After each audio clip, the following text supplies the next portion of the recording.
And after that, his uncle also Ajit Singh and Swaran Singh, they had also uh, were involved into the cases like Kakori case. And here, if we see Bhagat Singh, he had not attended the Khalsa High School in Lahore, where most of the Sikhs used to go, where his grandfather actually did not like the loyalty of those school authorities towards the British institutions at that time. So his father has enrolled him at Arya Samaj School, Dayanand Anglo Vedic High School. And at the age of 13, he was very much influenced towards the Islam movement led by Mahatma Gandhi. So as Mahatma Gandhi has propagated so much for the non-violence movement, so but he was dissatisfied as that non-violence movement was not gaining much popularity and it was not gaining any fruits there. So he was dissatisfied with such non-violence and he had joined the Young Revolutionary Movement, and that has intensified the violence against the white supremacy. Whites, nothing but the Britishers at that time. So in the year 1923, Bhagat Singh has won essay contest which has been organized by Punjab Hindi Sahitya Sammelan, and that has been attracted attention of many people, and also the Professor Bhim Sen Vidyalankar, who was a general secretary of Punjab Hindi Sahitya Sammelan. So, as a teenager, Bhagat Singh has studied at the National College of Lahore, and as he did not wanted to get married, he has left his home and he has joined the Navjan Bharat Sabha, a youth association of India, where Bhagat Singh, and his co-revolutionaries, they have attracted the attention of many of the young people through this Navjan Bharat Sabha here. So, if we see the writings of Bhagat Singh here, the Socialist Advisory, The Spirit Pickup, The History of Indian Revolutionary Movement, The Way to Death, The Fragments of Freedom.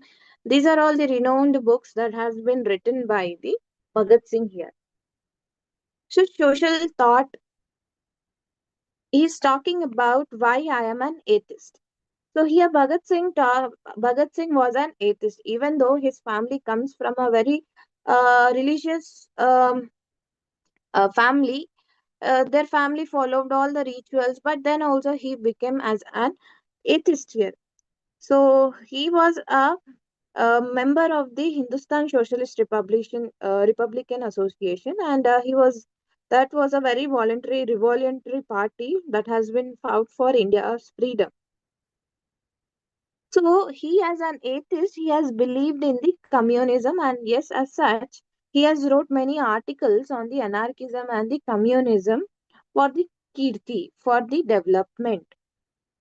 As such, he was arrested on April 8, 1929 for the case relating for the bombing of the Central Legislative Assembly, and he was imprisoned for the 14 years of life imprisonment there. So, what happened when he was into the jail in October 4th, 1930, he has met Baba Randir Singh. He was being a very religious man and he was also a member of Ghadar party. So he has been convicted for the first Lahore conspiracy case as such, and he has met Bhagat Singh and he had attempted to make that feeling inside belief in God to the Bhagat Singh here. But even though he been telling a lot regarding the God, Bhagat Singh remained the same and he did not change there. And he has been saying, Randir Singh has been saying him that you are a dizzy with the fame and you have developed an ego that has been standing as a black curtain between you and God. So he is saying, Bhagat Singh, that he has defamed and he has got a lot of fame within the young minds and within the he has been attracted the young people. So he's saying that he's so much into with the fame And with such fame, he has developed a ego that he's not even seeing the God there. And it is just like a black type of curtain that is between Bhagat Singh and the God. He tried to say so many things, but then he did not change. And then in response to Randir Singh, he has wrote an essay on October 5th and 6th, 1930. So here, if we see on these three defendants who were the convicted for the Saunders, who was the police man of the British, was a police officer at the British time. So he was convicted for the Saunders murder and he was sentenced to death. But what happened? He mentions Bhagat Singh states that his atheism is not what a result of to an extremism, to an excessive pride, not of the vanity, he says, not of the excessive pride, he says. He also says that even though his family is a very firm believer in a God, he grew up with such a religious background. As a child, he has sang many prayers for hours and hours, and he has explained how he has, even though he explains how he has become a atheist here. So his atheism is not what of the revolutionary organization, and also of his most of his comrades also. But those comrades, they were like thieves. They followed God, and they had a very hard belief, very strong belief in the gods as such. So he said, even though it's not because of the revolutionary organization, it's because of his own believing in such thing. So this essay that he has written in the Why I Am an Atheist, it was first published in the year 1934, and it has got a very tremendous read among the young generations there.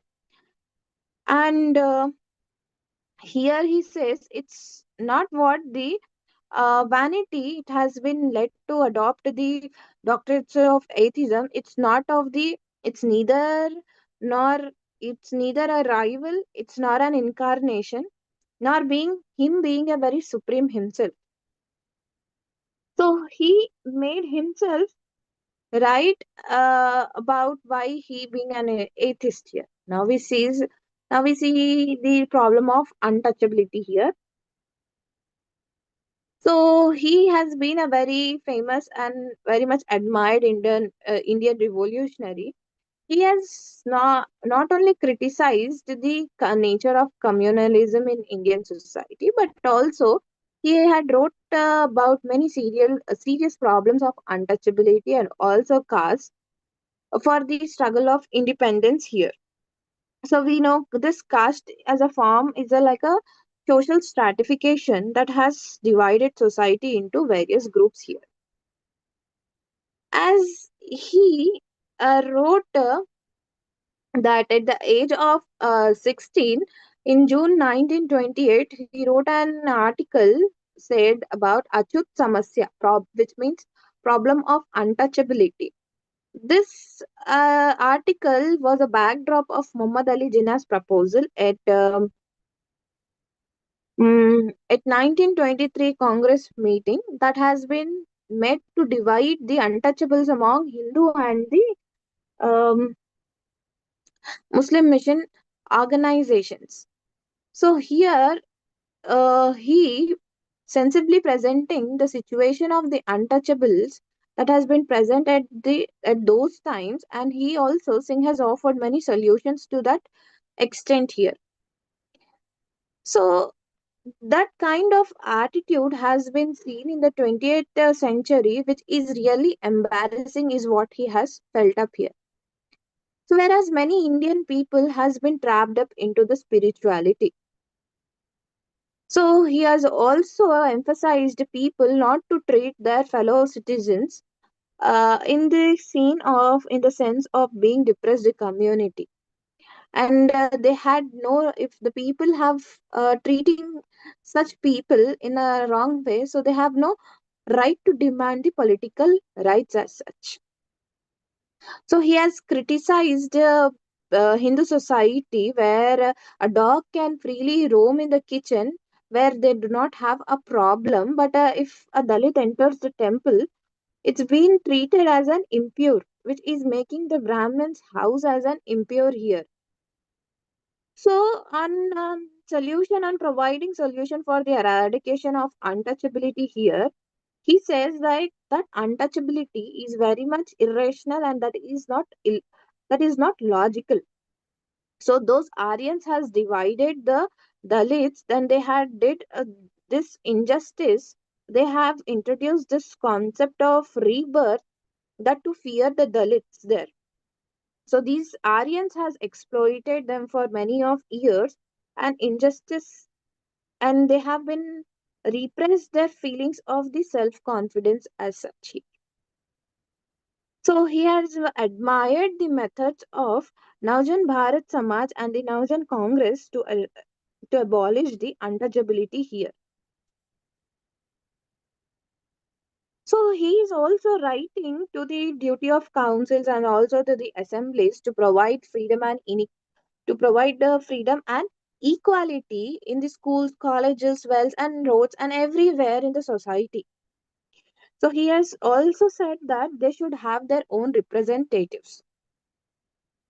So these untouchables were the true power of Guru Gobind Singh here. So he says with the to the Dalits saying he goes with a saying towards the Dalit that your sacrifices are golden.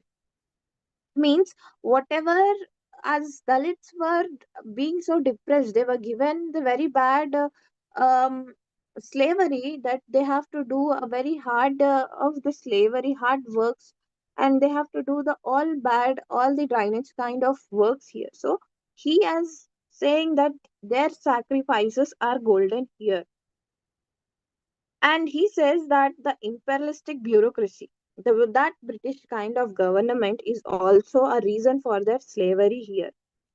And here he is calling the Dalits as the proletariat here, and they have to get themselves organized so that they have to get rid of that slavery here. And he has also suggested the untouchables to rebel against the current system and call for political and economic revolution, which should be followed by a social revolution. He says that. So here he has promoted, Bhagat Singh has understood that the caste system, it has basically promoted a kind of work, and they had blocked because of that caste system, it has blocked the rise of India here. And he writes in his simplest words that this disrespect, even for the essential types of work, it has grew among the people. So even the weavers are also treated as the untouchables here, so which is delaying the development there. When the people are not being treated equally, then where is the development here? So that is what Bhagat Singh has been observing here, that there is an delayed development here. And he has links the development with the social justice, as he has opposed the current development model where economic development is completely disconnected from the social justice. When there is no social justice, where can be the economic development? So this has been totally been ignored here. So like Ambedkar, Bhagat Singh also supported the demands for the untouchables here to have a separate electorate. By such, he has gained a very supporting, he has supported a very separate electorate for the Dalits, and he has opposed the social imperialist, and he had loved and he has gained so much of love and respect and the trust of the Dalits there. So this is what he has been talking about the untouchability here as such. Now we understand the political thought. Indian national movement. If we see, this movement has got the rise of extremism in political sense, it was not all of a sudden. It came by a gradual thing. So there, the growing has been there since the 1857 revolt, where uprising, they were like suppressed by the British. The ideas of Swadharma and the Swaraj that has been developed there. And as such, if we see, Bhagat Singh has represented the character of revolutionaries in the 1920s here. So the work of these moderate leaders, it has exposed the British evil rules.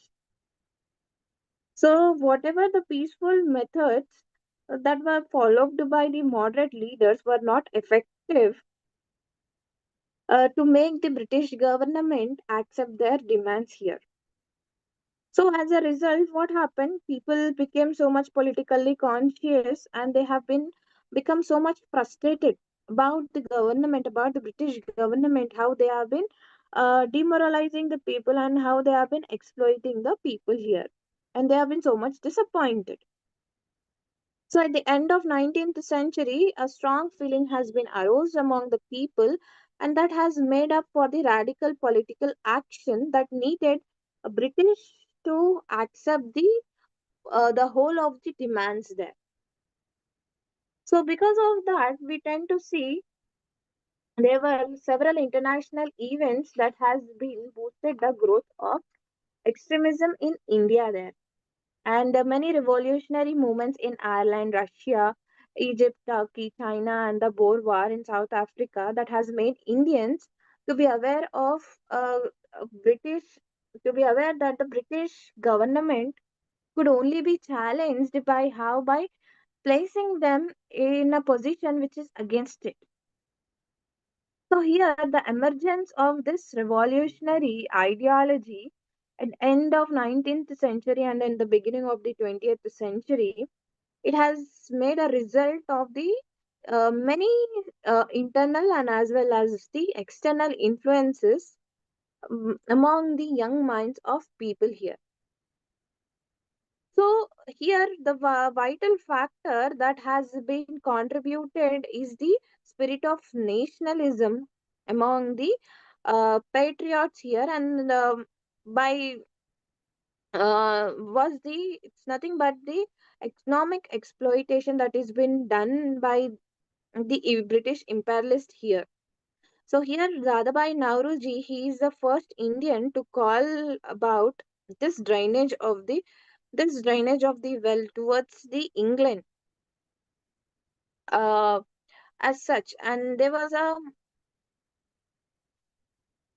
so the draining of the wealth here, which has made have a very impact for the British foreign to rule in the country here.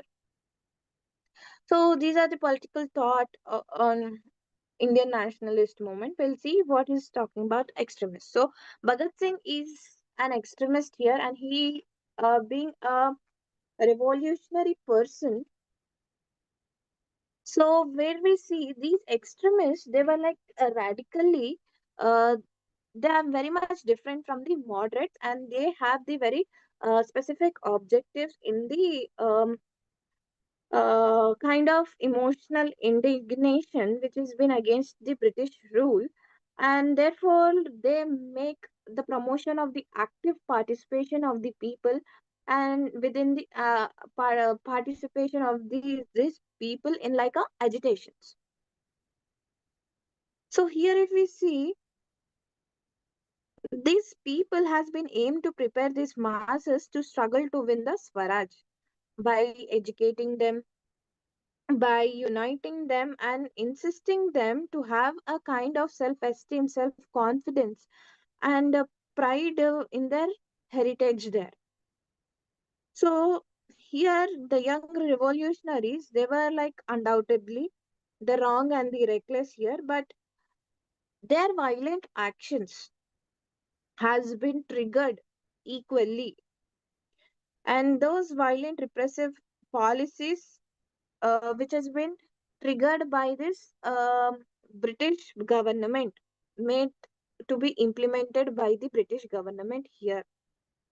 So when we see there was a change in the nature of Indian nationalism under this extremist because they go beyond the limits there, and thus there was a strong articulation and there was a strong demand for the Swaraj, and that there was a use of more of the radical methods when compared to those of the moderates there.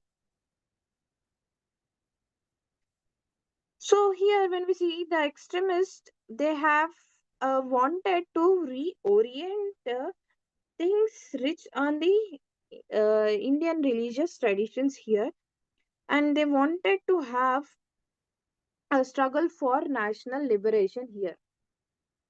So the people, the extremists, they have conceived, they have said, they have believed the nation as an mother India here. They treated India as their mother. So they have conceived it as a mother India, which has been represented the power or the Shakti of millions of the people, of their children here. So India being a mother and us and the citizens and the peoples and the masses being the children of that India. So that power of the children has united there, and it has made a, a belief as a strong nationalism, a spirit for the strong nationalism arose here.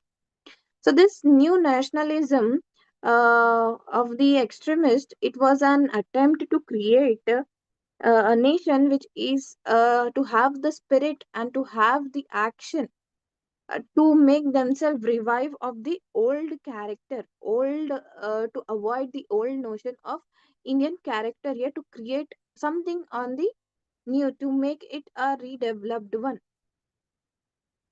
So thus we see they have mobilized people against foreign government by launching very much of political movements here. So under the leadership of extremists, we tend to see that there was a very much massive character, and there is very much movement has gradually begun to acquire gain a very much nice character here.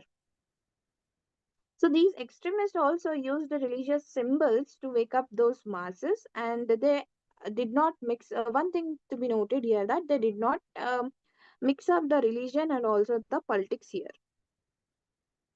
So we see the revolutionary activities. So he being a very revolutionary supporter here. The second wave of revolutionary has been come in the 1920s with different characters here, and it was a kind of individual heroic action which has made an possibility to have an armed struggle here. So in 1924, the Hindustan Republic Association has formed for aim of organizing an armed revolution which is against the British here, and revolutionaries like Bhagat Singh and Chandrasekhar Azad, they were influenced by those socialist ideas. So in the year 1928, they changed the name of their organization as the Hindu Socialist Republican Association, HRSA, to show them the new ideology that they have acquired, and it gave much more interest for the socialist principles and have the revolution of the masses there. So the revolutionary movement in India, it could not survive the harsh measures that has been taken up by the British against their leaders. So Bhagat Singh and his fellow revolutionaries, they have uh, conspirated for the murder of Saunders in the Lahore conspiracy case, and because of that, they were hanged on March 23, 1931. Whereas Chandrasekhar Azad was also killed in shooting with the police in Allahabad in February 1931 here.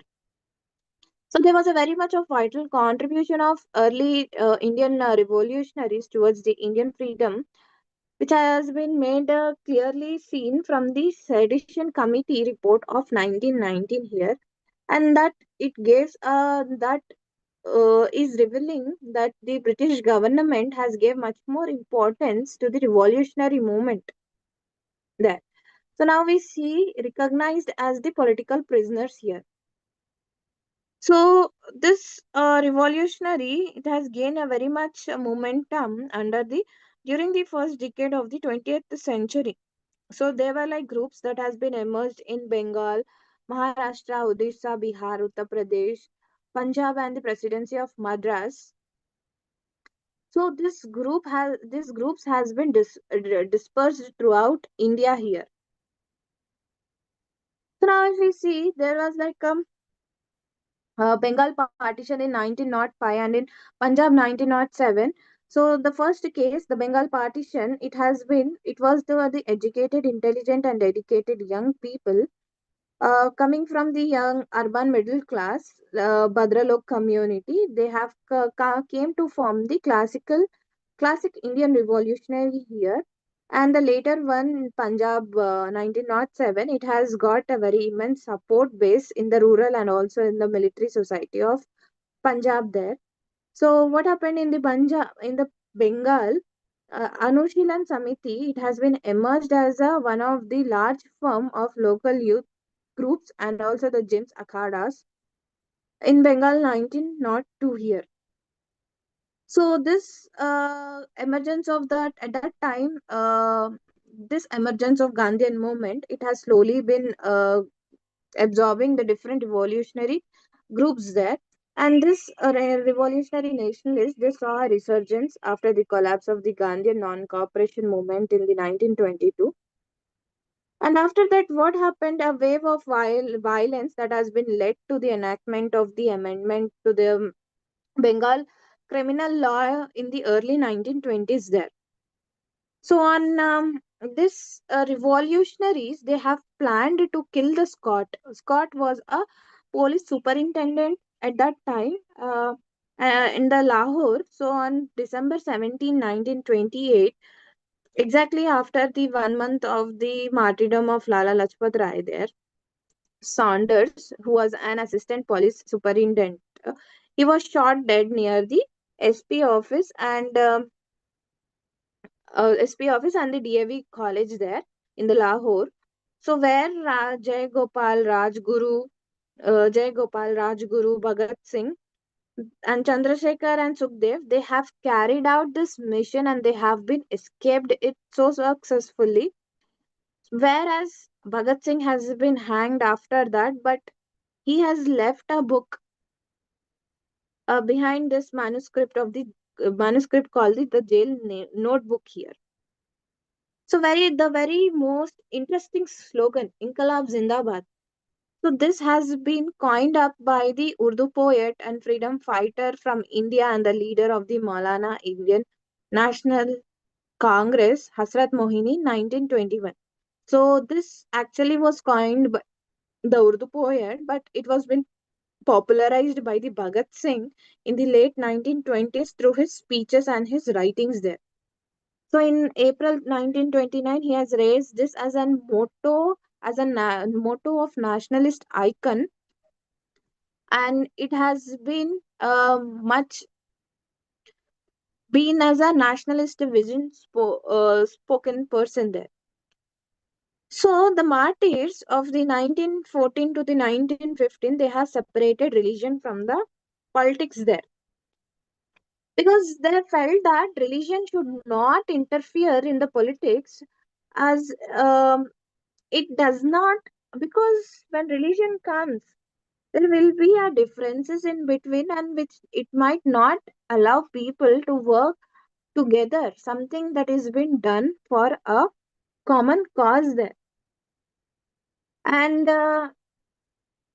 here if we see Inkalab Bhagat Singh on religion and revolutionary, he has provides a corrective to a situation that's been together where Bhagat Singh's fundamental writings are totally upon a egalitarian vision here, totally on a pluralistic vision here. So he has mocked certain groups of Indian leaders there, and there has been he had a very much strong commitment for the social revolution, and and that has a very strong desire for the political revolution as such. So here, if we see, he has been urged. They said, as they said, the martyrs has said that they do not wanted to have a religion that should be included in the politics here. So they have together during this Gadar movements, six Hindus and Muslims, they have sacrificed everything in the movement there. If religion separates from the politics, if they believe that if religion is being separated from the politics, it is all can make the political activities together, make it strong, and in matter of religion, they can be having a many so much of differences. So that's what true supporters of India would follow those principles and save India um, from this path which is currently they are into, so that there are no such believings and there must be a separation from the politics they believed there. So he has marked and he being a Punjabi, he being urged the young Punjabi to follow the radical Nehru, so that there will be an inqilab that could be seen in the near future there. So as he being a 23-year-old revolutionary from Punjab, Bhagat Singh, who has been hanged up by the British on March 23, 1931, he has been a such most of the much most celebrated martyrs of Indian independence movement there. And with him, Bose and Bhagat, they both has popularly represented the militant struggle there, and they has embraced the Shakti, which means a force, which means a physical force, and they are the counterpart of Gandhi's Bhakti or the a devotion. They have been emphasized on the force of truth, but Bhagat Singh was a very much committed Marxist there, and he was a very much good admirer of the Bolshevik revolution, and where also he is being a defender to the struggle that has been avoided, the replacing of the white Sahits within the achievement of independence here. As a young Bhagat Singh, he has done so much and he has fight so much for the Indian independence there. Uh, his works are not yet been forgotten. He is praised every time. He is being admired by many people in the recent days as well.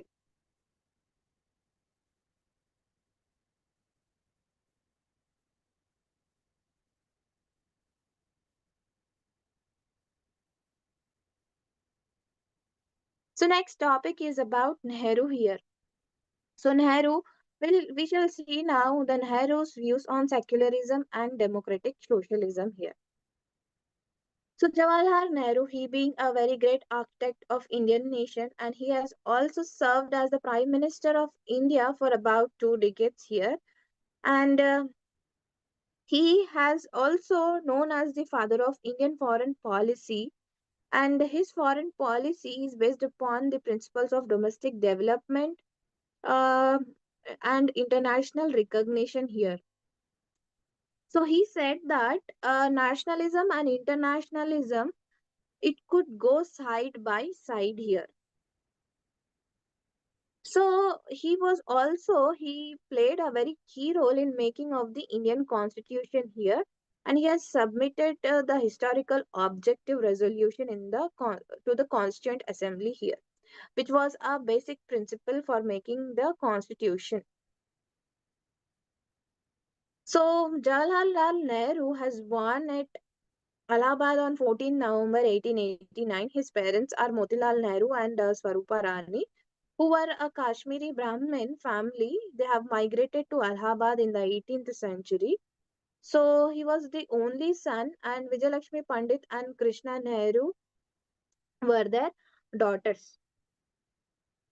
And He's he completed his education very early at home in Allahabad with the private tutors there.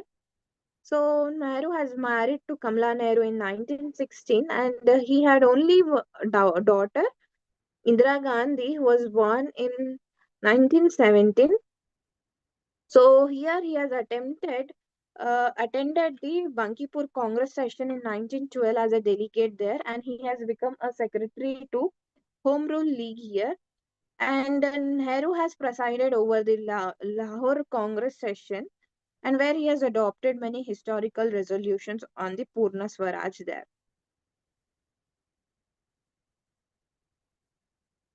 So Jawaharlal Nehru was a great writer, and also he is being a very good orator. So here his speeches were been edited into many number of volumes, and they have been published by the government of India. He wrote many books and articles.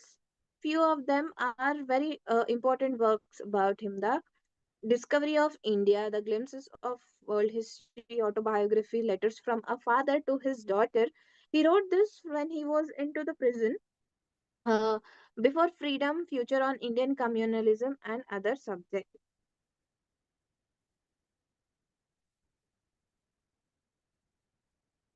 So the political thought here, he says that he being our prime minister and he being a very good, an influential candidate, and he being a very supporter for the socialism here.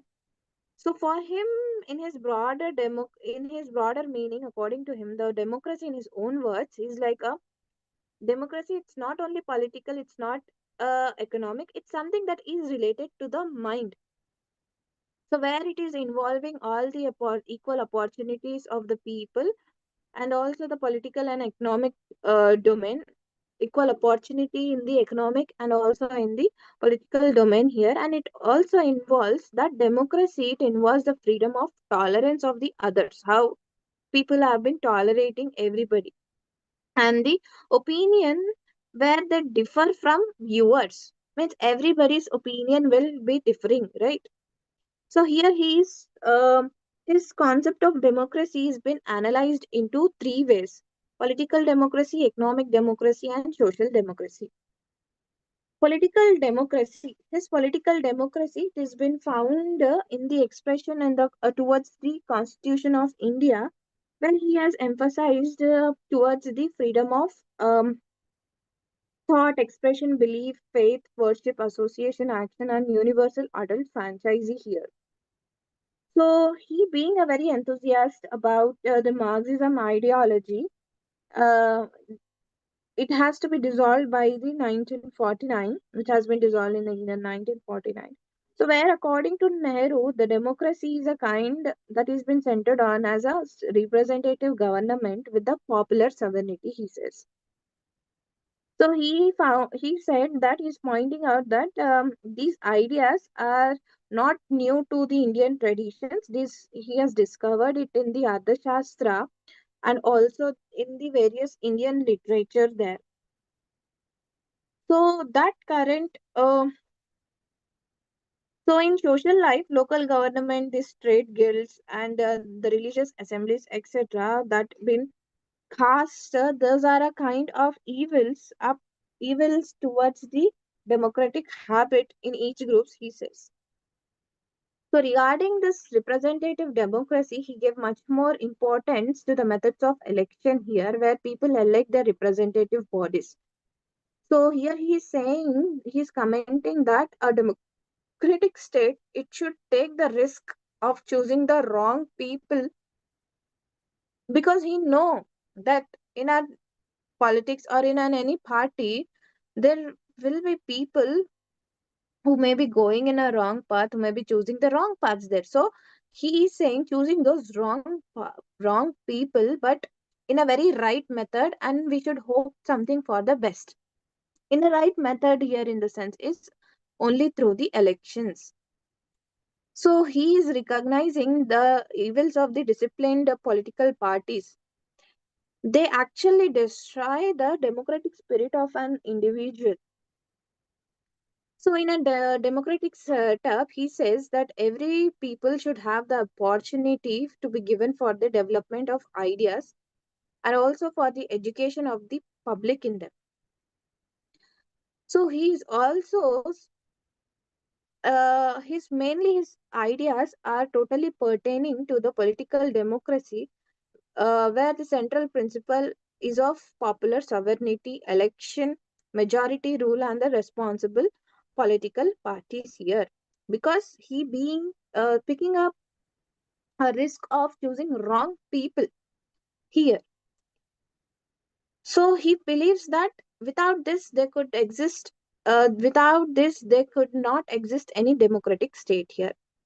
Economic democracy. So here, economic democracy, it means, according to Nehru said, equality and democracy, it could only flourish in a equal society here.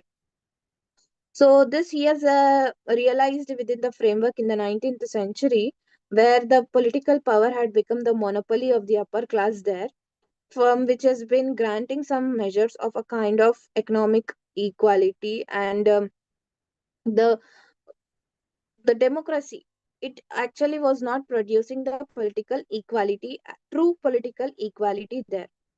So there he saw that there has been an importance, he saw an essential contradictions, a changes between the ups and downs in between the capitalism and also the democracy there.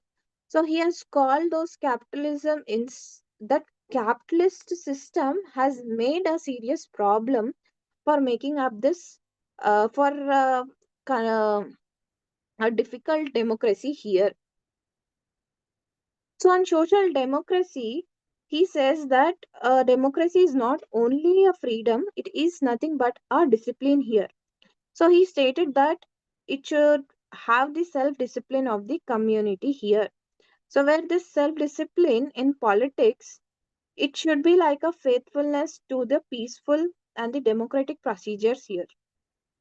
So, according to him, democracy in this social affairs, it is nothing but a higher standard of human being here, the social democracy. So, this tolerance and peaceful methods are nothing but a distinguishing or a characterized features here. So here he says that problems are to be solved by peaceful methods, by how, by discussion, negotiation, conciliation, and by persuasion, he says. Now we see the Nehru's views on nationalism. So he being a nationalist here, so he himself in the discovery of India, he said that India was in my blood, and there was much in her that instinctively thrilled me, and yet I have approached her as an alliance critic. So he has been saying that India was in his blood there.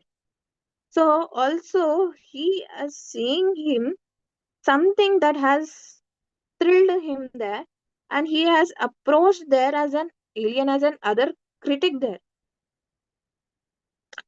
So as a full of a dislike there, he's presenting many of the relics of the past that he has been seen. So where he has expressed the same ideas in his press conference in Delhi, New Delhi on November 13, 1954. So where he says that no real respect for India if it is blindly, there could be no real respect of India if it is blindly following the American pattern or the Russian pattern or the Chinese or the British there.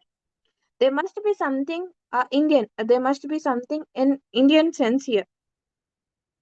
So it should not be an imitation of somebody else. The India, it should not be an imitation. He has been denoting here.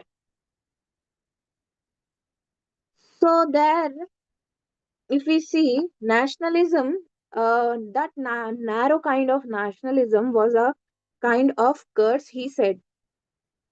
So he has believed in the self determination here. And in Discovery of India, one of his writings, Discovery of India, he is saying that nationalism is very much essential to have the a kind of memory of the past achievements there and the traditions. that have been achieved and the experiences, a kind of nationalism towards their, a love for towards their nation, experiences, and that should be stronger today than it has been before. So we see the non-alignment movement.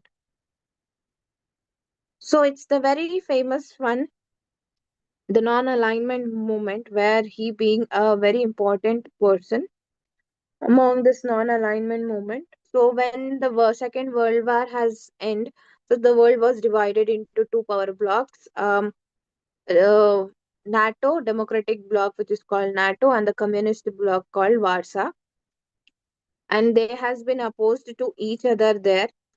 So where India in the year 1947, it has been emerged as an independent nation there.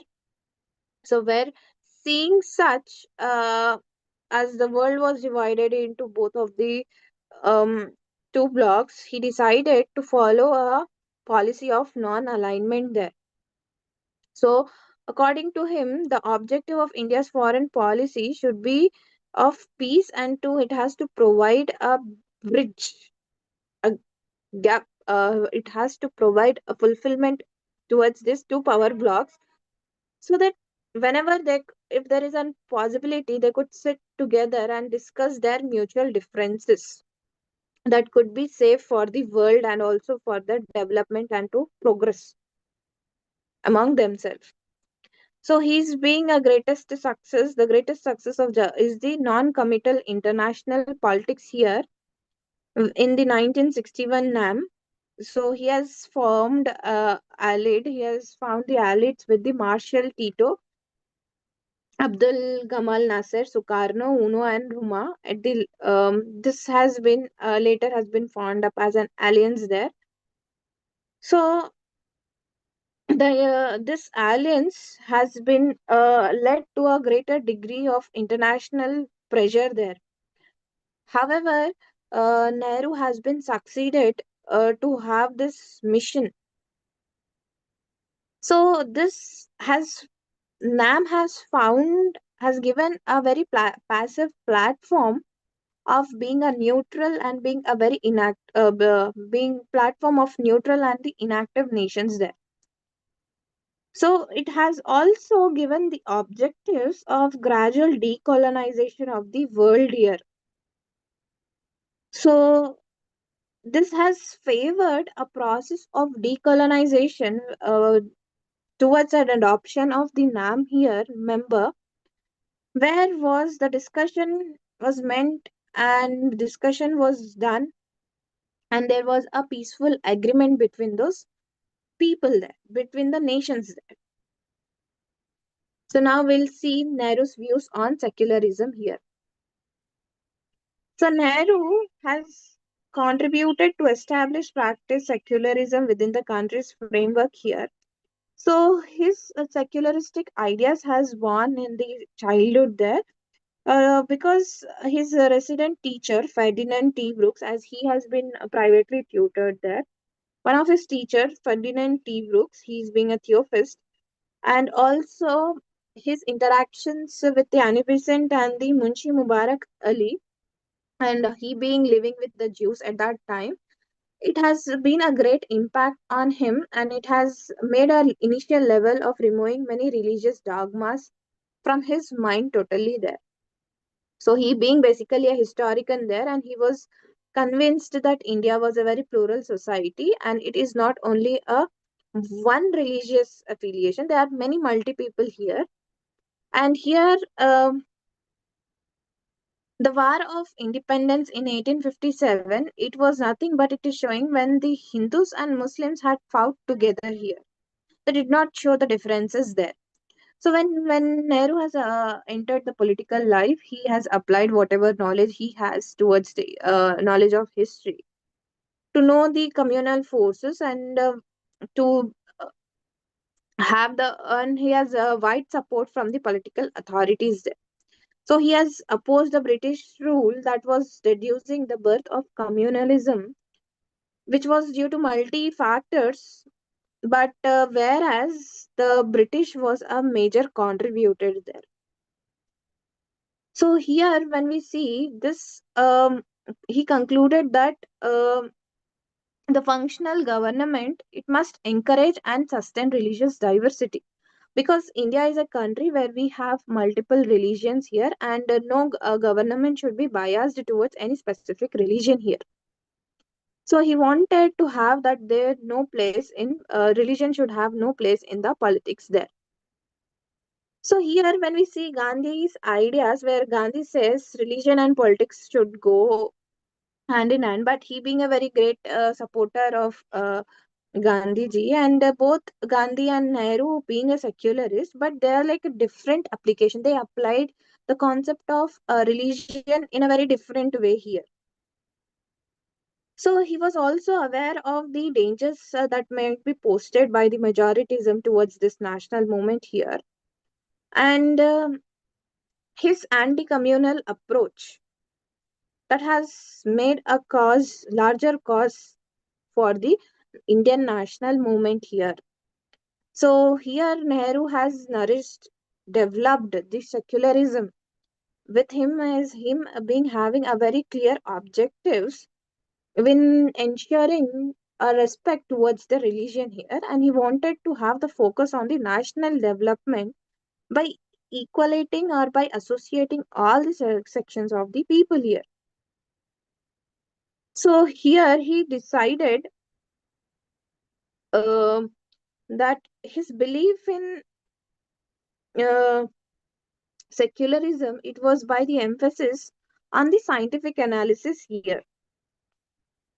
Okay, so he has discovered a secularism as a sole response to those communal forces there, and he being a very much believer in the scientificism, so he said this scientific lifestyle should be of a pragmatic base here. When he says when secularism is being to be in practice, so there political system, it should could be established except one which was a the political system should be of a functional democracy here, whereas this democracy and the secularism, they are the kind of twin siblings here. So he has applied his secular ideas of for the flow of the great Indian tradition here, because India being a multi-religious country here. So he want to not to have anti-religion, but they must go from humanism, and they should have universal ethics here. So we see the economic thought here, uh, democratic socialism, the important aspects. So when he was a student at London, he was attracted towards the Fabian socialism. So this Fabian socialism, it advances actually the kind of social democracy here and the democratic socialist practices here. So the article which he wrote for the Hindu covering, which was published in 1928 as with Russia, it has been an impact of the country of the hammer and sickle, where workers and peasants, they just and throw sit on the thrones of the mighty, he said. So here his emotional attachments towards the Leninist communism here, that has become so strong that he, while addressing at the Socialist Youth Congress in 1928 also at Calcutta, he has demanded independence as an preliminary to the communist society here. So in the presidential platform of Lahore Congress in the year 1929, he declared his commitment towards the socialism here.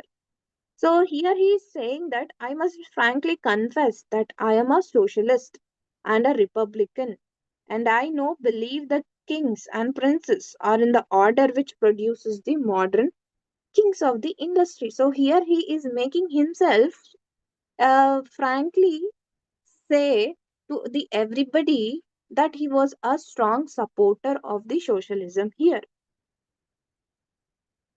So here he says that India's independence for Indian League campaigning, complete independence, establishment of a socialist democratic state where the person is fullest, where there must be have the fullest opportunities. A person should have the fullest opportunity for its development there. And the state controlling the means, and there must be the state that must be controlling the means of production and distribution there as such.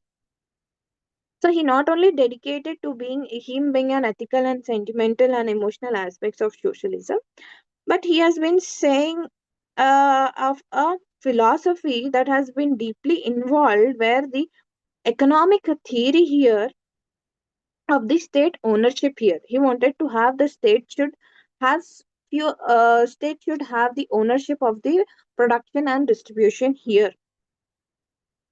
So his thought was based on the combination of the political liberalism and also of the socialism here. So he regarded his kind of socialism, it's not a formula for the economic reconstruction. It's a kind of philosophy of life here. So he has been explicitly saying, using the term socialism as a solution to the world's and also India's problem here, not in a kind of unclear humanitarian or a vague humanitarian, but in a kind of scientific economic sense here. So he had an emotional attachment towards the socialism here. So here, as he had a very much emotional attachment to socialism, he has hailed Soviet Union as the new civilization there. And he has declared that we who labor for free India inevitably take our stand with the progressive forces of the world here.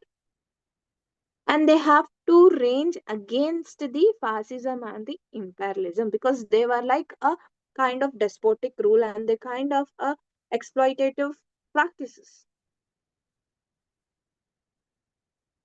So after we have to say his socialism, it is not a kind of utopian here.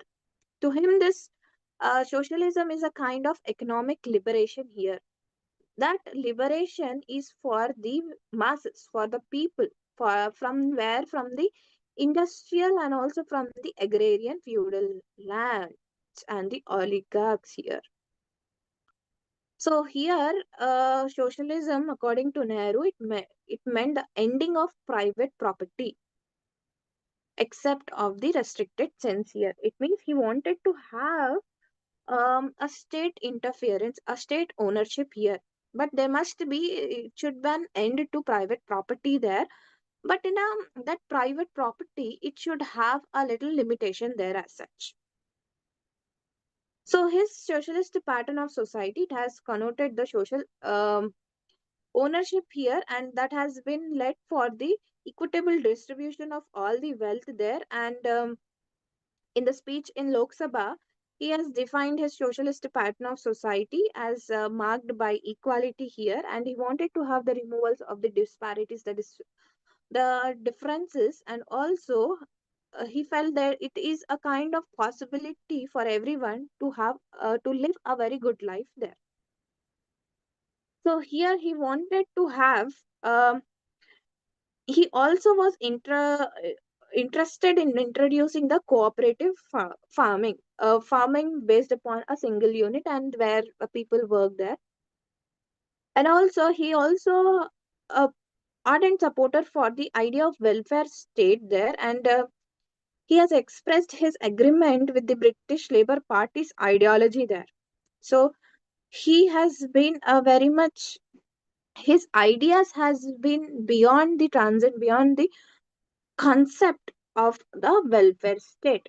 So he, being a very ardent supporter, he wanted to have that society which is based upon the welfare of the people here. So here his views on democracy, socialism and liberalism are not an kind of abstract ideas here. He has developed his own ideas in response to those social, political, and economic situation and his experience that prevailed at his time there. So his greatness is lying in his capacity to see the nature of the modern world and what are its requirements as there.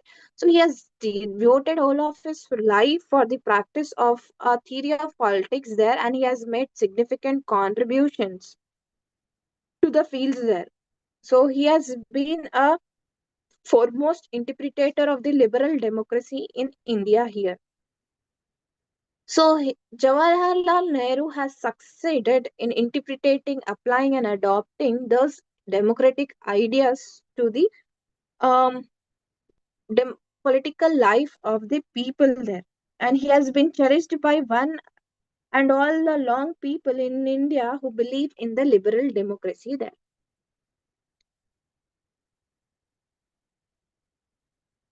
So, thank you.